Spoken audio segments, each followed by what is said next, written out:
Vijay Sethupathi sir வந்து ஒரு first கண்டஸ்டண்ட்டை வந்து கண்டஸ்டண்ட்டாகவே பார்க்குறதில்ல. ஒரு ப்ராப்பரான ஜட்ஜ்மெண்டல் கிடையாது. இன்னொருத்தனை எப்படி அடிக்கிறது, இன்னொருத்தனை எப்படி வம்பிழுக்கிறது, இன்னொருத்தனை எப்படி கெட்ட வார்த்தையில் திட்டுறது, இன்னொருத்தனை எப்படி லவ் பண்ணுறது, இப்படி லவ் பண்ணிட்டு இன்னொருத்தனை எப்படி கழட்டி விட்டுட்டு இன்னொருத்தனை லவ் பண்ணுறது. நீங்கள் ஆட்டி வைக்கிறீங்க, நாங்கள் ஆடுறோம் அப்படின்னு தான் சொல்லுவோம். அதுக்கு வந்து நீங்கள் ஒன் சைடட் அக்ரிமெண்ட்டை எல்லாத்தையும் நீங்கள் உங்கள் சைடில் வச்சுக்கிறீங்க. அப்போ எங்களுக்குன்னு எதுவுமே கேட்கக்கூடாதா? சாப்பாடு போடாமல் ஸ்ட்ரெஸ் பண்ணி அவங்கள அவ்வளோ எமோஷ்னல் புல் பண்ணி ஒரு மன உளைச்சலுக்கு ஆளாக்கி ஈவன் செத்துட்டா கூட என்ன தெரியுமா இவங்க சொல்லுவாங்க. நான் வந்து எதுக்காக வெளியே வந்திருக்கேன் அப்படின்னு பார்த்தீங்கன்னா, நான் பிக் பாஸ் ஷோ வந்ததுக்கப்புறம் எனக்கு எந்த ஒர்க்குமே நான் கமிட் ஆகலை. ஸோ 9 months அக்ரிமெண்ட் வந்து நான் பண்ணியிருக்கேன். ஸோ அடுத்தது வந்து நான் வெளியே வந்ததுக்கப்புறம் நீங்கள் என்ன பண்ணுறீங்க, ஒரு இன்டர்நேஷ்னல் ஷோ ஃபார்மேட்டில் வந்து எப்படி இருக்கீங்க, ஒரு ஹெல்த் ரீதியாக கூட என்னை எந்த இதுவுமே கேட்கல. நான் கால் பண்ணினேன், மெசேஜ் பண்ணேன், எல்லாத்துக்குமே வந்து வெயிட் பண்ணுங்கிற ஒரே ஒரு ரெஸ்பான்ஸ் மட்டும்தான் எனக்கு இருந்துச்சு. ஸோ ஃபர்தராக அவங்க எதுவுமே கண்டுக்கல. ஒரு ஹியூமன் பீயிங்காக அவங்க எந்த ஒரு ரெஸ்பான்ஸுமே வந்து எடுத்துக்கல. வராங்களா, ஷோ வருதா, டிஆர்பி வருதா, கண்டென்ட் ஓகே முடிஞ்சு போச்சா, ஒரு ஃபேவரிசம், பொலிட்டிக்கல் இன்ஃப்ளூயன்ஸ் இதெல்லாம் யூஸ் பண்ணுறாங்க.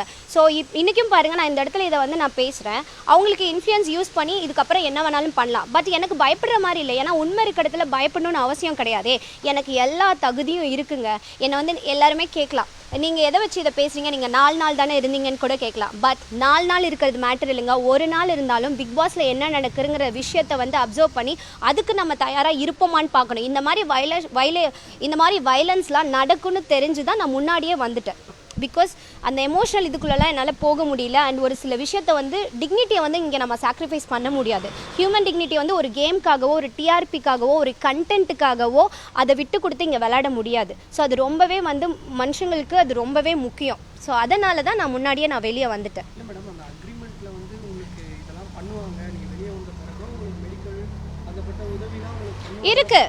இருக்கு வெளியே வந்ததுக்கப்புறம் மெடிக்கல் இதுவாக ஏதாவது சஃபர் ஆயிருந்தாவோ நாங்கள் ஹெல்ப் பண்ணுவோம் அப்படின்னு இருக்குது. பட் ஒன் சைடட் அக்ரிமெண்ட்டில் அவங்களுக்கு எல்லாமே வந்து சேஃபர் ஜோனாக இருக்க மாதிரி தான் கொடுத்துருக்காங்க. இப்போ வந்து ஹியூமன் ரைட்ஸை அப்யூஸ் பண்ணதுக்கெலாம் நீங்கள் கேட்கக்கூடாதுன்னெலாம் எதுவுமே கிடையாது அதில். சரிங்களா? நான் வந்து என்ன கேட்டால் வாலண்டரிலி நீங்கள் எக்ஸிட் ஆனீங்க, வாக் அவுட் ஆகிட்டீங்க, ஸோ உங்களுக்கு எந்த ஒரு இதுவுமே ரைட்ஸ் கிடையாது அப்படிம்பாங்க. பட் அதையும் தாண்டி நான் இங்கே என்ன சொல்கிறேன், நானே எல்லாத்தையுமே பிரேக் பண்ணிக்கிறேன். எனக்கு வந்து விஜய் டிவி வந்து போகணும்னு இன்ட்ரெஸ்ட் இல்லை, எதுவுமே வந்து ஆசை கிடையாது. நான் என்ன சொல்கிறேன்னா, இந்த டிஆர்பிக்காகவும் கண்டென்ட்டுக்காகவும் நீங்கள் என்ன வேணாலும் பண்ணுங்கள், நீங்கள் கேமை வந்து எப்படி வேணாலும் ப்ளே பண்ணுங்கள், அது தப்பே கிடையாதுன்னு நீங்களே இது பண்ணிக்கோங்க. பட் நீங்கள் தானே எல்லாத்தையும் ஆட்டி வைக்கிறீங்கன்னு சொல்லுவேன். இது வந்து ஒரு ரியாலிட்டி ஷோன்னு நான் சொல்ல மாட்டேன். இது வந்து ஒரு பப்பட் கேம் ஷோன்னு தான் நான் சொல்லுவேன். நீங்கள் ஆட்டி வைக்கிறீங்க, நாங்கள் ஆடுறோம் அப்படின்னு தான் சொல்லுவேன். அதுக்கு வந்து நீங்கள் ஒன் சைடட் அக்ரிமெண்ட்டை எல்லாத்தையும் நீங்கள் உங்கள் சைடில் வச்சுக்கிறீங்க. அப்போ எங்களுக்குன்னு எதுவுமே கேட்கக்கூடாதா? நான் வந்து என்ன சொல்கிறேன்னா, ஒரு பேசிக்கான விஷயத்த ஒரு ஹியூமனாக, ஒரு ஃபீமேலாக நான் சஃபர் ஆனதுனால நான் உள்ளே போன ஒரு கண்டஸ்டண்ட்டாக எனக்கு கேட்க எல்லா தகுதியும் இருக்குது. இந்த மாதிரி ஒரு ஷோ வந்து பண்ணக்கூடாது, இந்த ஃபார்மேட்டில் ஒரு ஷோ இருக்கக்கூடாதுன்னு நான் முறையிடுறேன். இந்த சிஸ்டம் வந்து இருக்கக்கூடாதுங்க. இங்கே பாருங்கள், என்டர்டெயின்னா நீங்கள் காட்டுறதுக்கு உள்ள 1000 விஷயம் இருக்குது. நீங்கள் ஃபிசிக்கலாக டேலண்ட்டை வந்து நீங்கள் வந்து ஷோ பண்ணலாம். ஸோ வந்து நீங்கள் ஆங்கரிங் ரோலில் இருக்குன்னா நீங்கள் அந்த இதில் ஏதாவது உங்களை டேலண்ட் எக்ஸ்போஸ் பண்ணலாம். ஆக்டிங்கில் நீங்கள் என்ன பண்ணுமோ அதை உள்ளே எக்ஸ்போஸ் பண்ணலாம், இதெல்லாம் பண்ணலாம். பட் அதையும் தாண்டி ஒரு ஒரு ஒரு எல்லாத்தையும் வந்து கஷ்டப்படுத்தி, ட்ரிகர் பண்ணி, எமோஷ்னல் சிம்பத்தி பண்ணி, சண்டை போட்டு, கத்தி, அவங்கள அதை பண்ணணும், இதை பண்ணணும், இதெல்லாம் பண்ணி, ஈவன் ஒழுங்காக சாப்பாடு போடுங்க. முதல்ல பிக் பாஸ்க்குள்ளே சோறு ஒழுங்காக போடுங்க. சோறே போடுறதில்ல. முதல்ல சாப்பாடு போடாமல் ஸ்ட்ரெஸ் பண்ணி அவங்கள அவ்வளோ எமோஷ்னல் புல் பண்ணி ஒரு மன உளைச்சலுக்கு ஆளாக்கி ஈவன் செத்துட்டா கூட என்ன தெரியுமா இவங்க சொல்லுவாங்க, அக்ரிமெண்ட் பேஸ் சார், நாங்கள் என்ன பண்ணுறது அப்படிம்பாங்கங்க. எனக்கு அது நான் ஃபீல் பண்ணியிருக்கேன். நான் அதை கேட்டும் இருக்கேன். அவங்கக்கிட்ட டைரெக்டாகவே வாட்ஸ்அப்பில் நான் மெசேஜ் பண்ணியிருக்கேன், நான் கேட்டிருக்கேன். முதல்ல ஒழுங்காக சாப்பாடு போடுங்க. கண்டென்ட் க்ரியேட் பண்ணுறதுக்காக சாப்பாடில் உப்பு போட்டு அது மூலமாக ஒரு விஷயத்தை ப்ராப்ளம் பண்ணுறது, இதெல்லாம் ஒரு கேமாங்க? நான் கேட்குறேன். எவ்வளவோ டேலண்ட் இப்போ குழந்தைங்க கொண்டு பார்க்குறாங்கங்க. இன்றைக்கி இந்த பிக் பாஸ் இந்த சீசன் 9 எடுத்துக்கிட்டிங்கன்னா அவ்வளோ வைலன்ஸ் இருக்குது, அவ்வளோ வந்து எமோஷ்னல் ட்ரிகர் இருக்குது, அவ்வளோ வந்து அடல்ட் கண்டென்ட் இருக்குது, அவ்வளோ பேட் வேர்ட்ஸ் எல்லாம் பேசிகிட்டு இருக்காங்க. இப்போ ஒரு மன ஆறுதலுக்கு தான் ஒரு ஷோவை பார்க்குறாங்க. அது மூலமாக நிறையா கற்றுக்குவாங்கன்னா என்னங்க கற்றுக்குவாங்க? இன்னொருத்தனை எப்படி அடிக்கிறது, இன்னொருத்தனை எப்படி வம்பிழுக்கிறது, இன்னொருத்தனை எப்படி கெட்ட வார்த்தையில் திட்டுறது, இன்னொருத்தனை எப்படி லவ் பண்ணுறது, இப்படி லவ் பண்ணிட்டு இன்னொருத்தனை எப்படி கழட்டி விட்டுட்டு இன்னொருத்தனை லவ் பண்ணுறது, இதெல்லாம் சொல்லி கலாச்சாரமாக இந்த பிக் பாஸ் இது நடந்துட்டு இருக்கு. உண்மையாக அதுதாங்க. இப்போ குழந்தைங்களாம் பார்த்தா எப்படி இருக்கும் மனசு வேதனையாக, ஒரு ஆறுதலுக்கு தாங்க இந்த ஷோ பார்க்க வராங்க. இந்த என்டர்டெயின்மெண்ட் ஷோ வந்து எந்த ஒரு ஹியூமன் டிக்னிட்டியும் பாதிக்கப்படாமல் மென்டல் சேஃப்டியை வந்து கண்ட்ரோல் பண்ணிவிட்டு மென்டல் சேஃப்டிக்கு வந்து ஒரு நல்ல விதமாகவும், அதே மாதிரி பார்க்குற எல்லாத்துக்குமே வந்து ஒரு ரொம்ப ஹாப்பினஸ் கொடுக்குற ஒரு ஷோவாக இருக்கிற ஃபார்மேட் எல்லாம் மாற்றினா தான் நல்லாயிருக்கும். இது இப்படியே கண்டினியூ ஆச்சுன்னா இன்றைக்கி Kamaruddin Parvati red card வாங்கியிருந்தாங்க.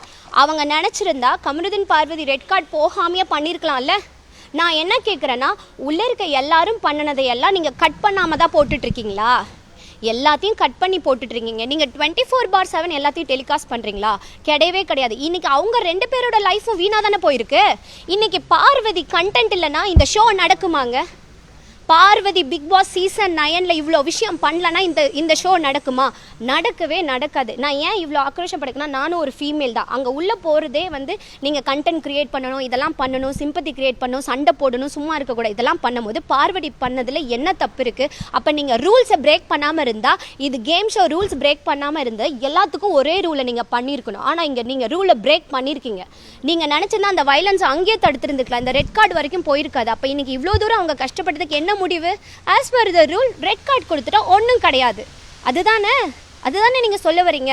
Vijay Sethupathi sir வந்து ஒரு ஃபஸ்ட்டு கண்டஸ்டண்ட்டை வந்து கண்டஸ்டண்ட்டாகவே பார்க்குறதில்ல. ஒரு சில விஷயத்த சொல்ல வரும்போது அவமதிப்பு கொடுத்துட்டு இருக்காங்க. நீங்கள் உட்காருங்க, நீங்கள் பேசுறதா நீங்கள் உட்காருங்க அப்படிம்பாரு. அப்புறம் அதுவும் இல்லாமல் வந்து என்ன நான் ஸ்ட்ராங்காக சொல்லணும்னு ஆசைப்பட்றேன்னா, லாஸ்ட் இதில் நான் வந்து பார்த்துருந்தேன், மணிக்காக தான் இங்கே எல்லாமே நடந்துகிட்ருக்கு, பணம்காக எனக்கும் கண்டிருக்கேன், பணத்துக்காக தான் நானும் வந்து பண்ணிகிட்ருக்கேன், டிவியை பார்த்தா பாருங்கள் இல்லைனா ஆஃப் பண்ணிட்டு போங்க அப்படிங்கிற. அவருக்கே வந்து ஒரு ஹியூமன் டிக்னிட்டிக்கு மரியாதை கொடுக்கணுங்கிற பிளேஸ்லேயே அவருக்கு கிடையாதுங்க. கமல் சார் இருந்த வரைக்குமே நான் இந்த இடத்துல சாருக்கு நான் மரியாதை கொடுக்கணும்னு ஆசைப்பட்றேன். ஏன்னா ரொம்ப சூப்பராக ஒரு சில விஷயம் வந்து நல்லா ஒரு மாதிரி மோட்டிவேஷனலாக அது ஒரு மாதிரி கொண்டு போனார். இங்கே வந்து